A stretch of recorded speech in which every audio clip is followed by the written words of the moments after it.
Oke, Semangat malam silakan. Pak Pendeta Joshua Tewu.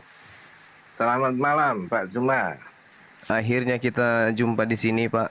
Iya, mestinya di Waduh, Makassar. Mestinya di Makassar kita makan coto sama-sama. itu misalnya aku bilang. Iya, Makassar, mungkin karena atas saya datang sekali kita nanya rival lah, bos. faktor sibuk itu. Iya, iya, iya.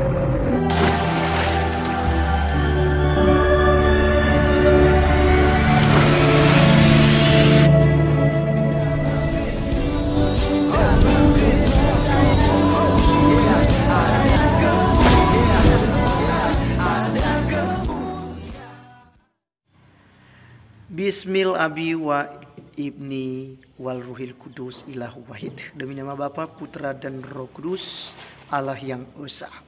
Pada video kali ini teman-teman sekalian, kita akan mendengarkan satu perdiskusian yang sangat bagus ya, antara Pendeta Joshua Tewu yang tentu saja udah jadi JO ya, dan juga si Juma ya teman-teman sekalian yang pernah tantang pendeta begitu ya. Dia tantang pendeta seluruh Indonesia katanya. Dan kali ini mereka bertemu ya, Joshua Tewu dengan Juma. Dan teman-teman sekalian ini mereka akan membahas ya mengenai tentang Alkitab dan bagaimana kemudian dari Al-Quran. Ya, akhirnya Juma mencoba menyamakan gitu ya antara Isa dan Yesus ya kepada Joshua Tewu. Nah teman-teman sekalian ini sangat seru. Saya ajak kita untuk dengarkan bersama. Karena saya juga agak sibuk, saya nantinya akan reaksi hal ini. Tapi kita dengarkan dulu ya diskusian mereka yang ada berikut ini. Oke, apa kota bos? Iya, iya.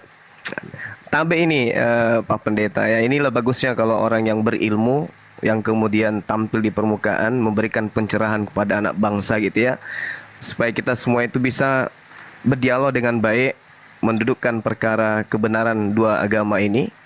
Amin. Untuk menghindarkan adanya hujat menghujat antar anak bangsa kan gitu. Yes, oke. Ya. Jadi begini Pak Pendeta, terkait dengan Islam Kristen kan gitu ya. Kalau di Islam yang kami pahami, kami mengenal sosok Nabi yang bernama Nabi Isa alaihissalam, yang mungkin Pak Pendeta tidak imani, melainkan mengimani Yesus.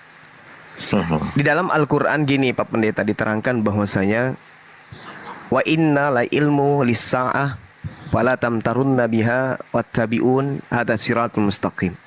Al-Quran kemudian mensuplai pengetahuan kepada kami umat Islam bahwa sesungguhnya manusia bernama Isa itu benar-benar menjadi pertanda tentang hari kiamat. Karena itu janganlah ragu-ragu tentang kiamat itu dan ikutilah aku. Inilah jalan yang lurus. Nah, yang kami pahami secara garis besar, Nabi Isa alaihissalam datang kepada Bani Israel. Kemudian Nabi Isa alaihissalam itu ditolak. Lalu kemudian ingin dibunuh. Lalu Allah menyelamatkan beliau, diangkat ke langit. Nah, kondisi ini kemudian, ini pandangan saya sebagai seorang muslim. Kondisi ini kemudian dimanfaatkan oleh ahli kitab, orang Farisi, untuk menjajakan sebuah konsep kepada Romawi dan Yunani, di mana konsep itu Nabi yang tadi melakukan mukjizat ini kemudian diajarkan sebagai dewa yang datang dalam rupa manusia. Nah, yang ingin saya sampaikan di depan Pak Pendeta ini, tolong disikapi, diluruskan ketika pemahaman saya ini keliru. Baik, Pak. Saya ingin mengatakan bahwa antara Yesus, Isa, itu tidak ada hubungannya dengan Kristen sama sekali dalam hal pengajaran. Kenapa saya mengatakan demikian?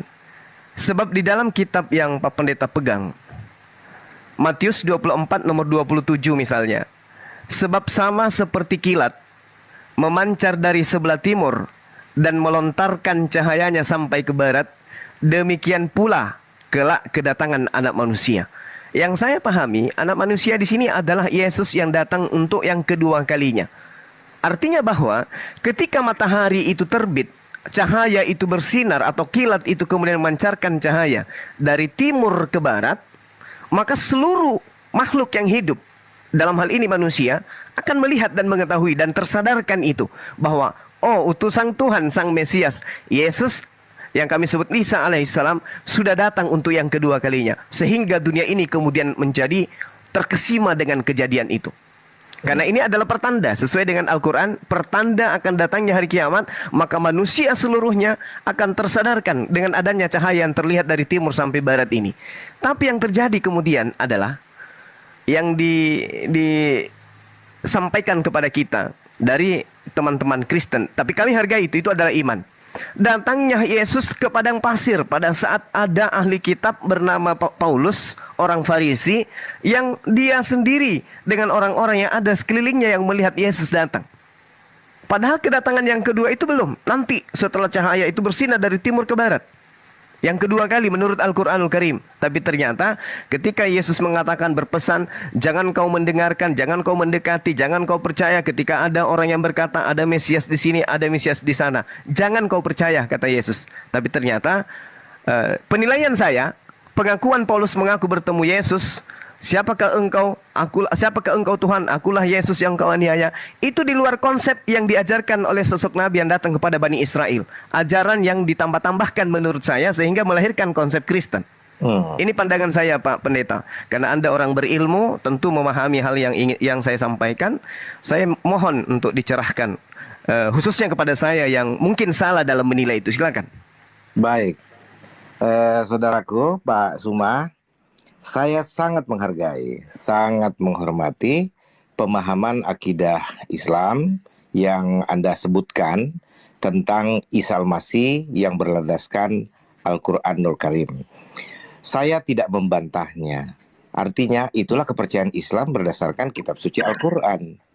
Nah, hanya jikalau Anda kemudian memparalelkan antara Al-Quran dan Alkitab seolah-olah itu satu warna, disinilah persoalan tafsirnya, bahwa apa yang Anda katakan atau dengan penuh rasa hormat, apa yang Anda kutipkan berdasarkan ajaran Al-Quran, itu tidak diajarkan oleh Alkitab. Iman Kristen berdiri di atas bukan mitos para Yahudi, ahli Taurat dan orang Farisi, bukan. Iman Kristen dibangun berdasarkan kitab suci Alkitab Perjanjian Lama sampai Perjanjian Baru. Kitab Kejadian pasal 1 ayat 1 sampai dengan Wahyu 22 ayat 21.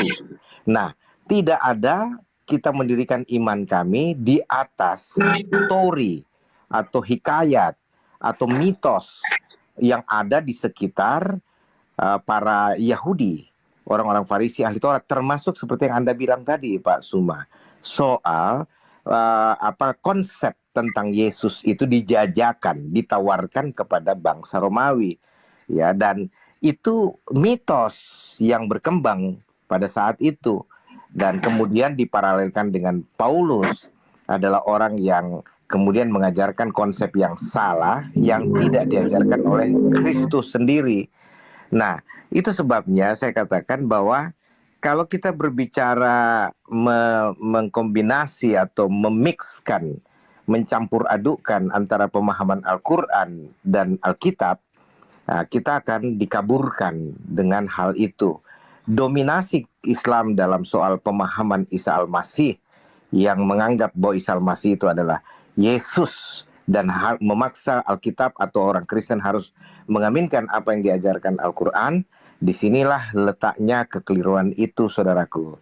Nah, tapi saya sendiri sangat menghormati. Kalau begitu kepercayaan Islam, ya nggak ada masalah, silahkan. Disinilah yang bahasa Indonesia dari apa yang terkenal dengan ayat kum dinukum, apa ya, agamamu adalah agamamu, agamaku adalah agamaku. Begitu Sari Batang, sederhana saja. Iya, baik. Sebelum kita lanjut, saya ingin tahu dari Pak Pendeta, apa nggak keberatan kita dialog kayak begini, Pak? Enggak, saya nggak keberatan sama sekali.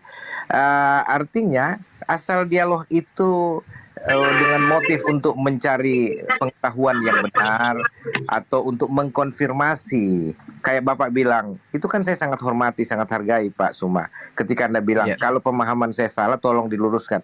Itu kan sportivitas yang patut dijunjung tinggi, patut dihargai.